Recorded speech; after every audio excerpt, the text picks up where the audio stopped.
Welcome to Momen's channel. In this video, I'll walk you through how to build an online store with a shopping cart.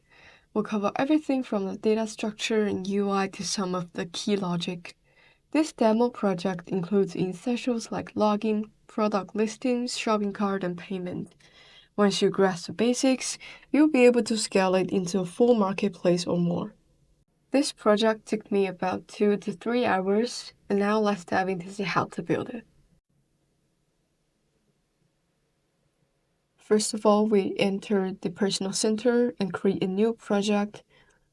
I will name it Online Store. The data model serves as the structure and blueprint for your app. We start with this to get a clear idea of how the app will function.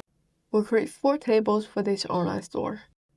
The account table stores user information. When a new user signs up, their details will be saved here. This table is included by default in Momen. Then we create a product table. This table contains information about the items for sale, such as name, description, price, and product image. You can click the plus sign in the top right corner to add these fields. Now I'm creating fields with different data types to store the information I need.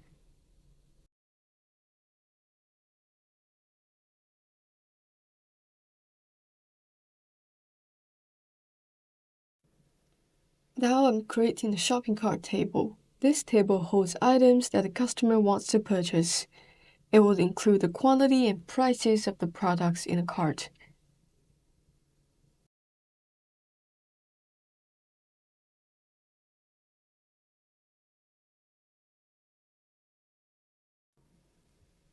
Next, we're going to create an order table. This table captures details about customer purchases, including total prices and their payment status.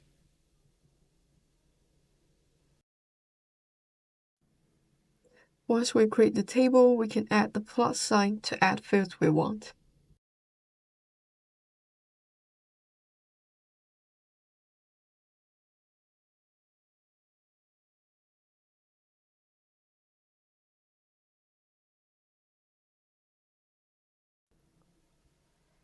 Now we need to establish data relationships between these tables.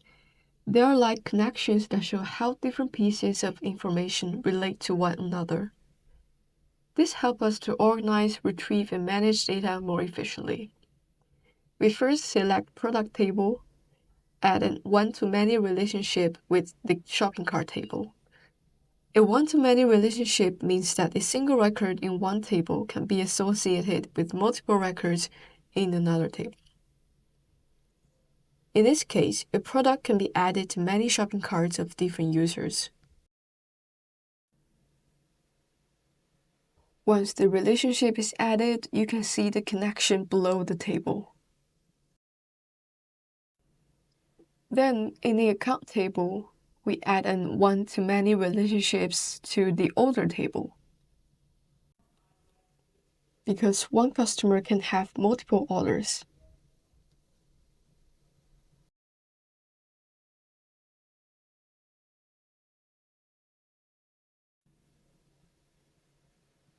Then, in the account table, we create another one-to-many relationship between account and the shopping cart table.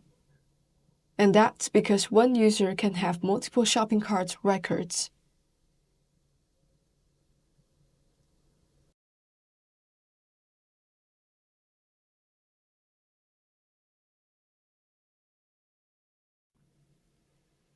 And then in the order table, we will create a one-to-many relationship to the cart table. And this means that one order can include multiple items from the shopping cart.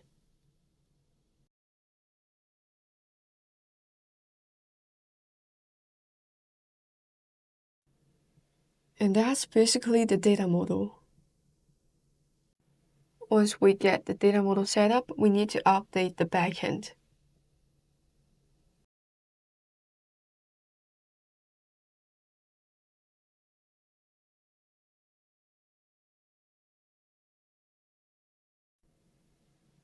And once the update is done, we can go to the database and add some product data.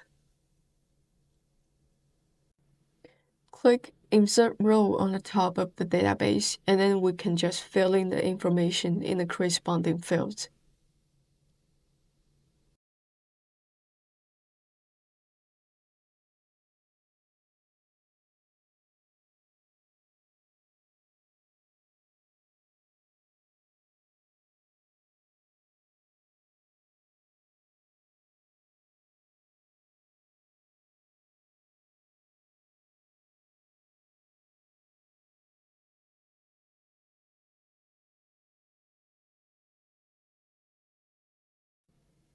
Now let's move to the UI building part. We'll start from the login page. Before we begin, let's review the essential elements of this page in my Figma UI design. As we can see, it includes a navigation bar and a sign up login window.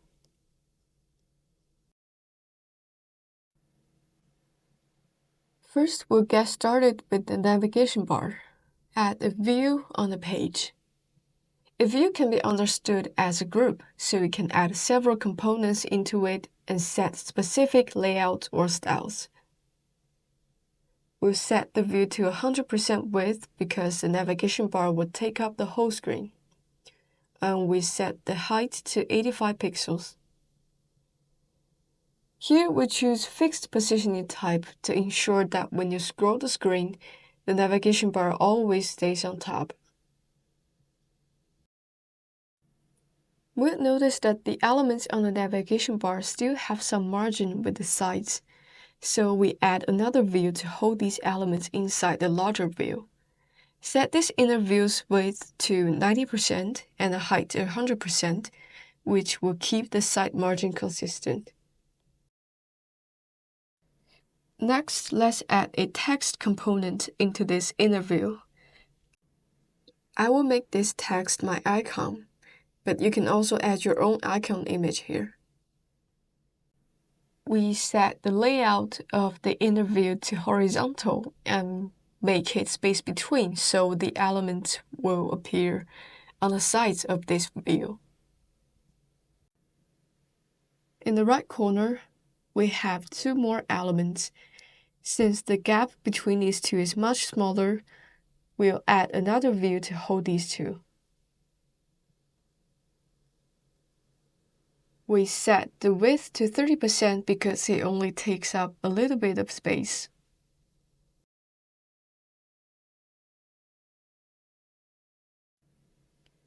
Next, we'll add an image and the conditional view in it. This image will be for the cart icon. This conditional view here will display different content based on whether user is logged in. If they're logged in, a username will be displayed here, and if they're not, a login button will be displayed here. We'll cover this later. But first, let's set the size and layout of these two components.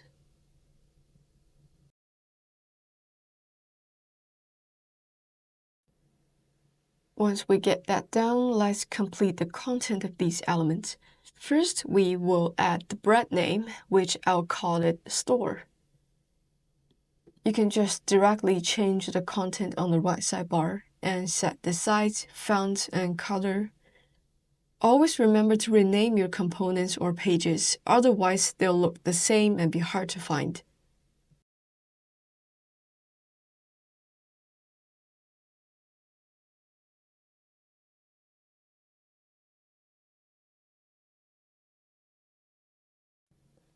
Now we select the image component and upload a shopping cart icon.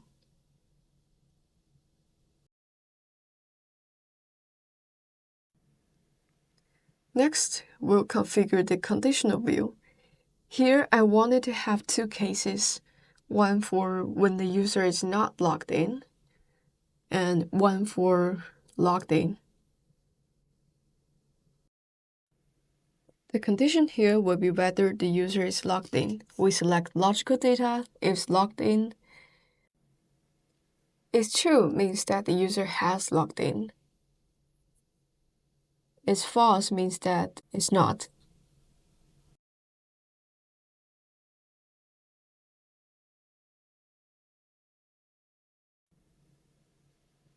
First, let's configure the not logged in case. There will only be one button here. We'll make the button centered and then adjust the size of it. And now let's change the text in the button. Just call it login. And then we can change the style of this button, like the font, background color, text color, and we can also add a border radius. Then we'll cancel the original background color of each view to ensure more harmonious color style. Now let's configure the logged in case. There will be a username and a logout icon inside this view. We'll add a text and an image component. First, we adjust the layout of this view. Then we select the image and upload the logout icon. Here we need to bind the username data in the text so it will show the different usernames.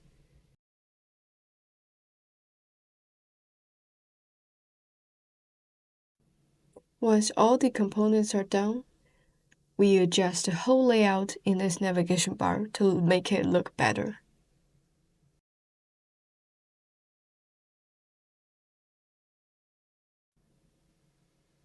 Now we need to configure the login sign-up window.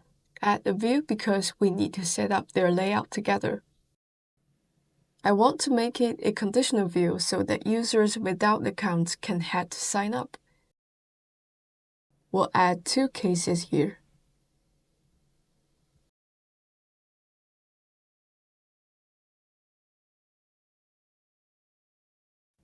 First, let's configure the login case. Drag in the text component for the login title.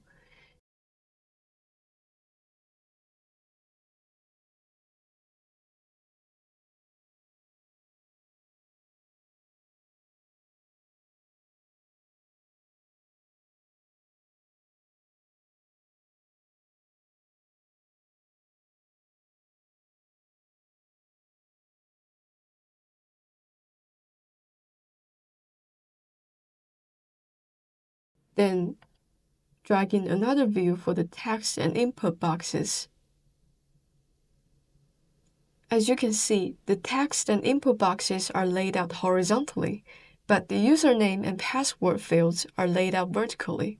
So we need to add two more views for username and password.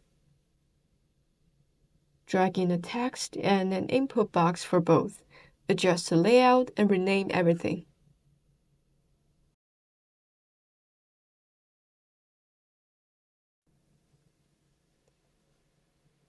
We can then copy and paste the username view for the password view.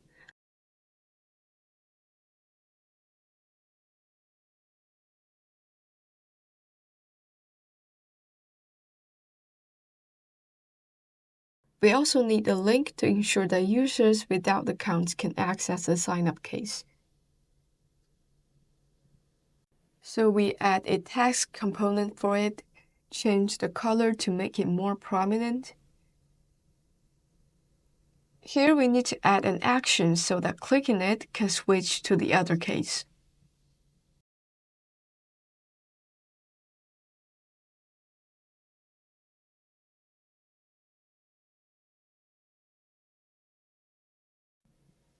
Finally, we need a button for the login action.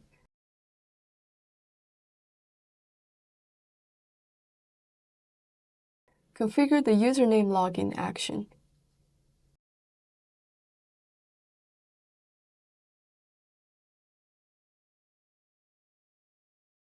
Here it asks us to bind the data, so we'll bind it to the input box. This is necessary to check whether the input matches the information in the account table.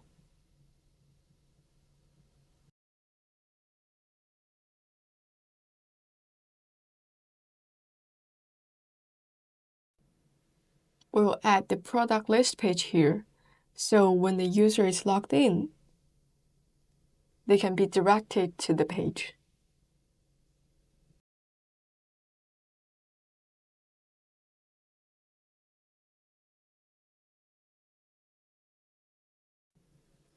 Now we finish the sign-up view.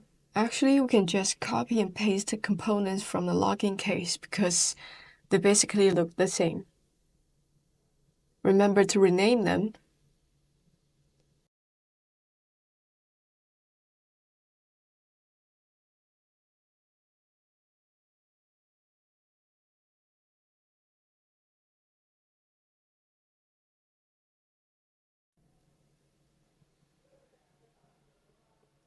Here, we need to change the button action to registration, so the data will be inserted into the account table. And once the registration is successful, we will direct the user to the product list page.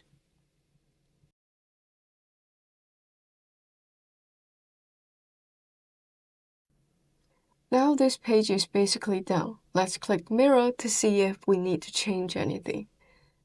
Mirror enables you to see a real-time preview, which is quite useful during your building process. You can try to drag the screen to see if it fits. Let's try to register. We click the sign up link and it successfully switched the case. Here I just made a super easy sign in. You can build email sign in, add verifications, etc. And once we sign in, it should jump to the product listing page, which is currently blank. We should also check the account table to ensure the registration was successful.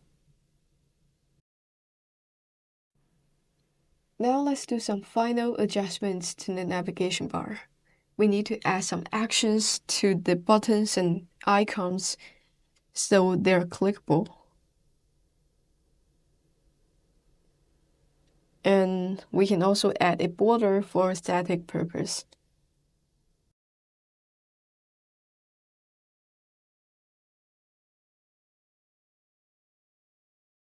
One tip, you can save the navigation component as a custom component so you can use it across all pages.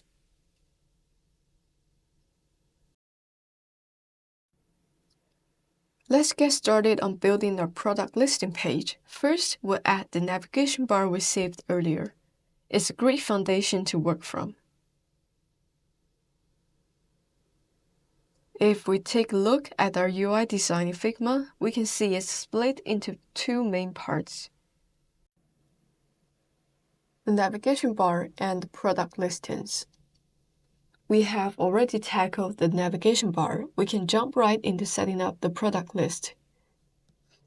When you need to display multiple items like products in a marketplace or comments in a social media app that share a consistent style but have different data, a list is a perfect choice.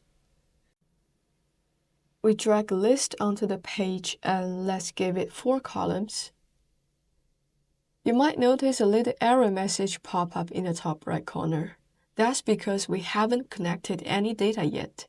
Here's a key thing to remember. Unlike other components, a list always needs to be bound to remote data from a database. On the right side, we click Data and pick Remote and link it to the product table. That's where all the product details are stored, and we want them displayed here. Now let's adjust the size and position of this list. Keep in mind that except for the navigation, most components use relative positioning. This means that they'll arrange themselves based on the layout of the page or their parent container, which helps them look good on different screen sizes. If you use fixed positioning instead, they might stay stuck in one spot, and that can look off when the app's viewed on screens of different sizes. Next, we'll work on the containers inside the list. You only need to set up the layout and style for one container, and the rest will follow. Inside this container, we'll add a few components to show the product info. Start with an image, adjust the size and position, then bind it to the product image in a database. To do that, select in-component data, then list, item, and image. Don't forget to rename it for clarity.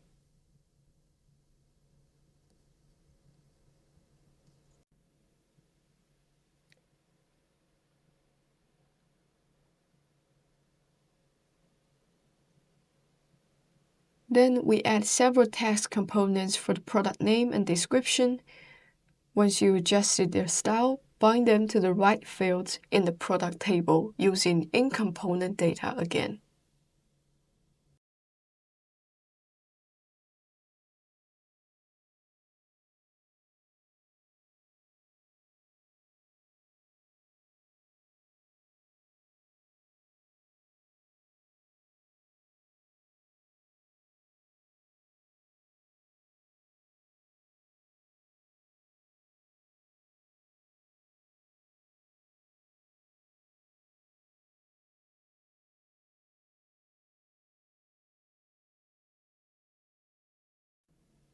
For the pricing and button, we'll need to add a view.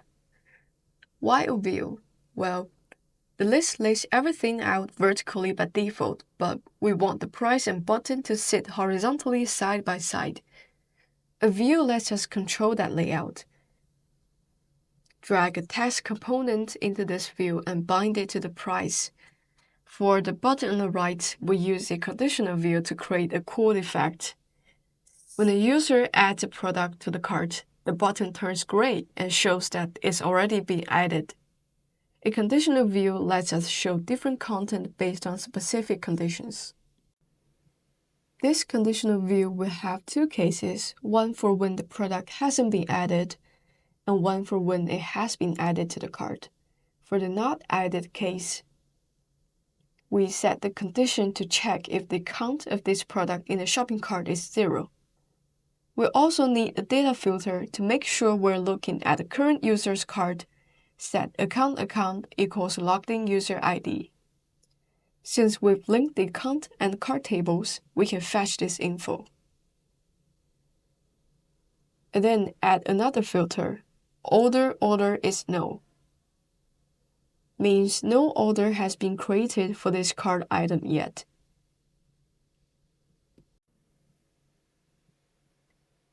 For the added case, the condition is that the count is greater than 0, with the same filters applied.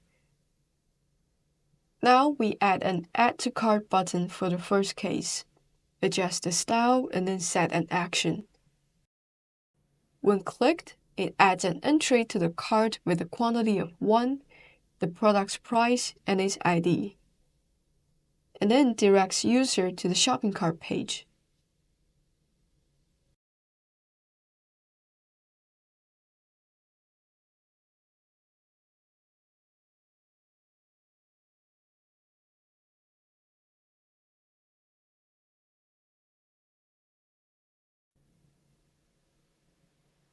For the second case, add a Product Added button, style it gray, and set its action to simply take the user to the shopping cart page.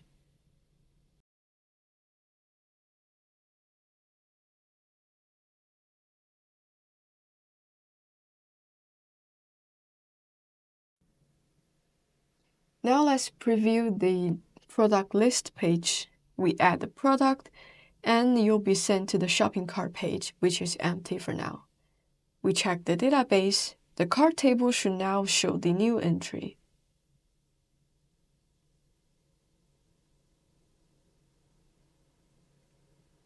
And if we go back to the product listing page, the button should now be gray, showing that it's working as planned.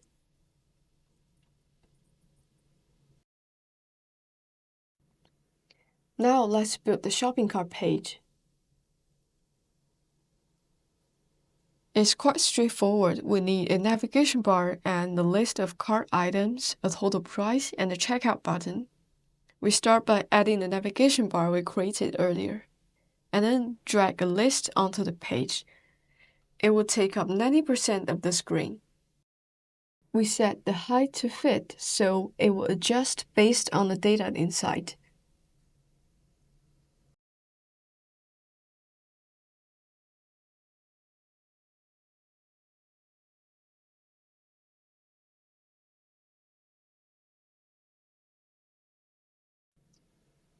We'll add two views inside the list, one for product info and one for quantity controls.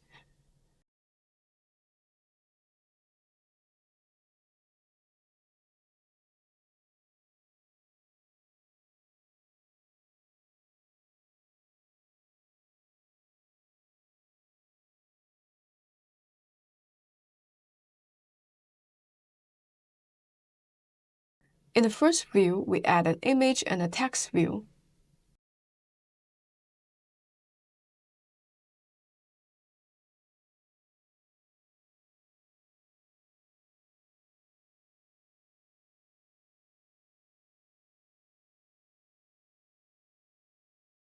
Adjust their styles, and then bind them to the shopping cart table.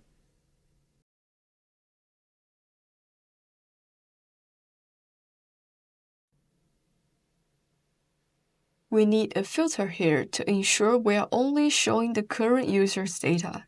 Set account equals logged in user ID. Once that's set, bind each field to the components inside.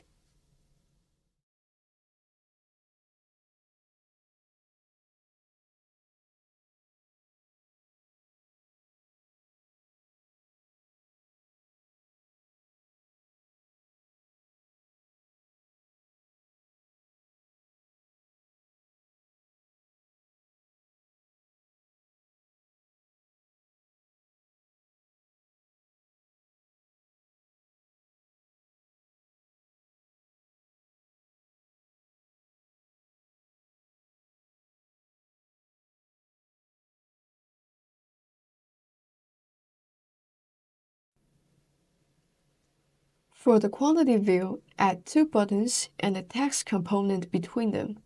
Style them to space out evenly horizontally.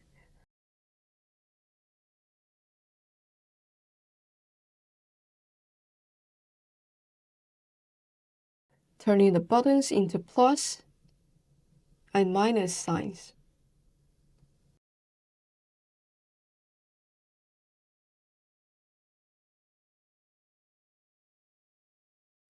Bind the text to the quantity field in the shopping cart table.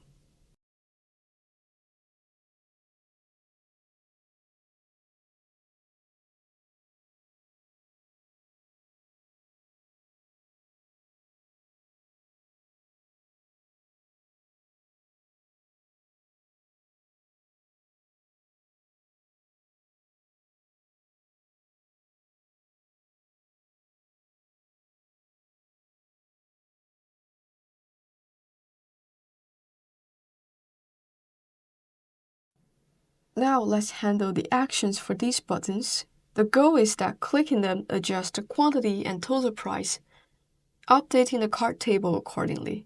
For the plus button, add an Update Shopping Cart action.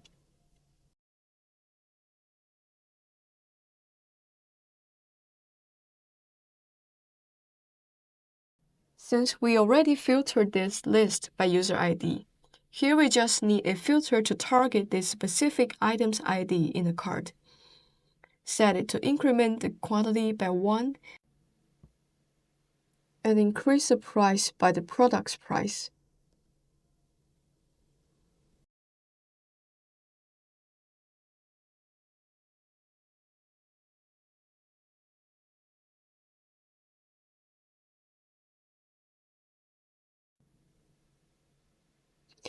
After that, we need to refresh the cell and the logged-in user's data.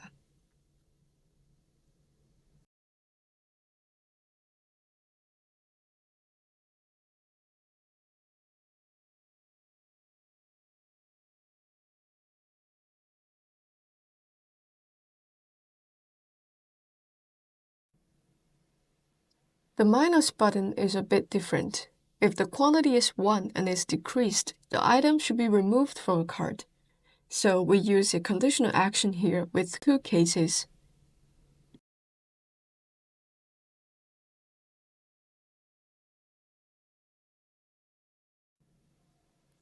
The first case, if the quantity is 1, we need to add the delete action for this cart entry, filtering by this ID. On success, refresh the whole list and user data.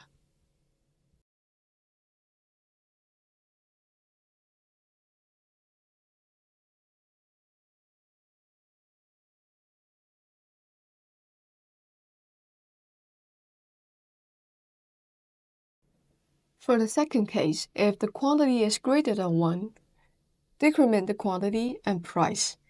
They are in the same logic as the plus button, just reversed.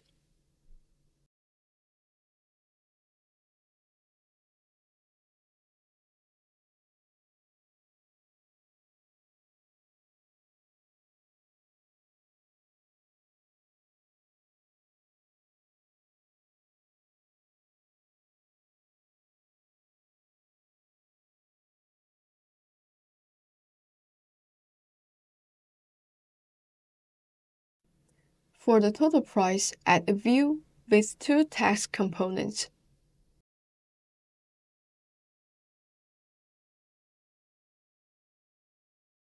For the price on the right, using conditional data, if the cart's total price isn't known, display it.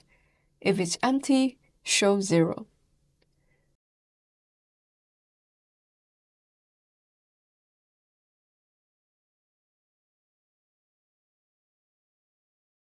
This avoids showing nothing when the cart's empty.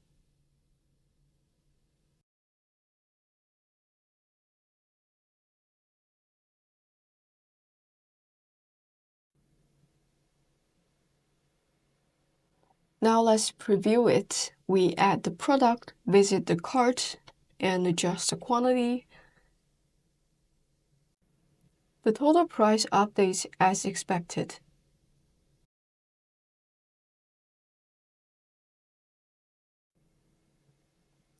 Finally, let's set up the payment action.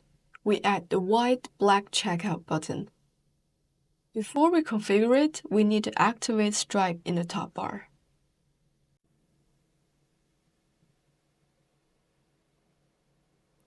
We have already created an order table, so we can bind it here.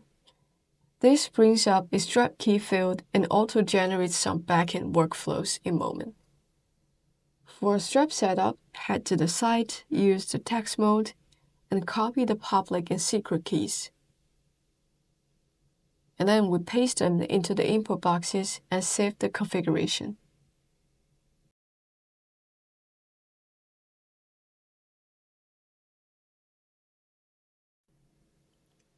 Back in the cart, set the button's action with the conditional.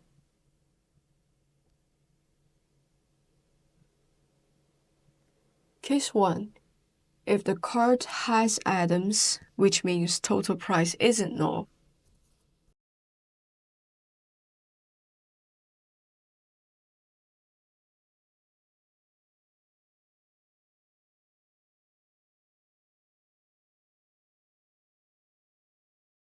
the case 2, if it's empty, show a toast saying your shopping cart is empty.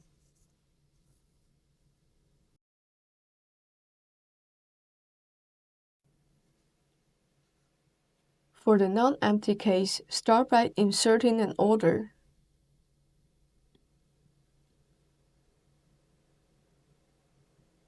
The status will be created, the price will be the total, and the account will be current user's ID.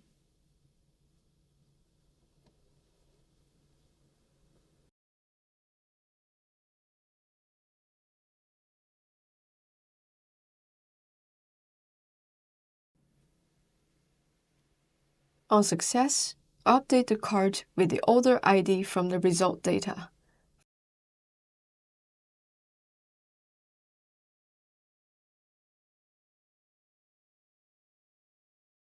Filtering by the user's ID and ensuring the order ID is null.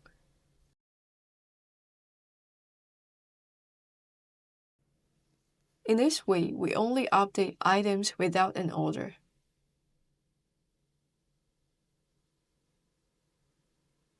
We also need to refresh the data.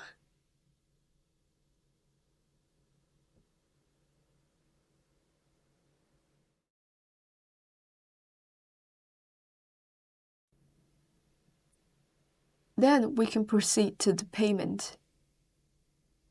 We will use the order ID from the first step and then set the currency to USD.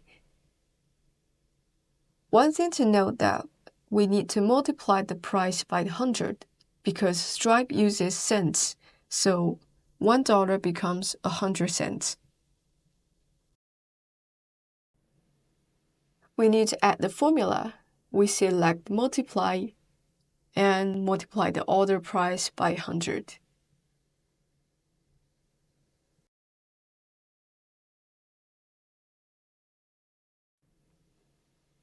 On payment success, we refresh the cart.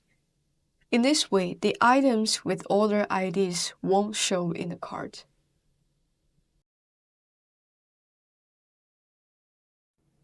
If we open the flow editor, the actions of this button will be more clear. So once we click the button, there will be a conditional. If the price is not null, it will create the order and then update the cart, finally lead to the Stripe payment.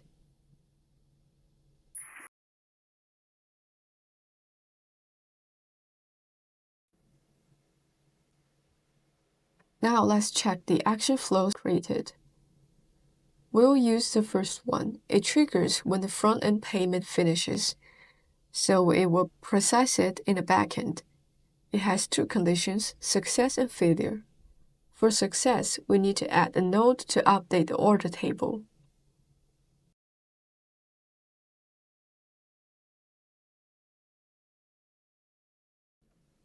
It will fetch the order ID from the callback handler and set the status to successful.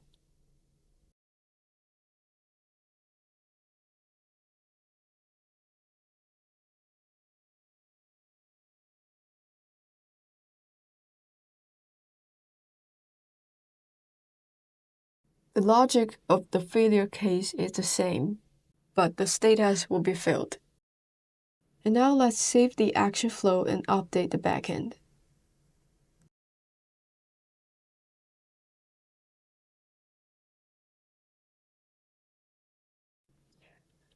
And now let's preview the final effect. We log in and add some items, increase the quantities, and then we hit checkout. Because I'm using a Stripe test mode, so I'll just enter a test card here.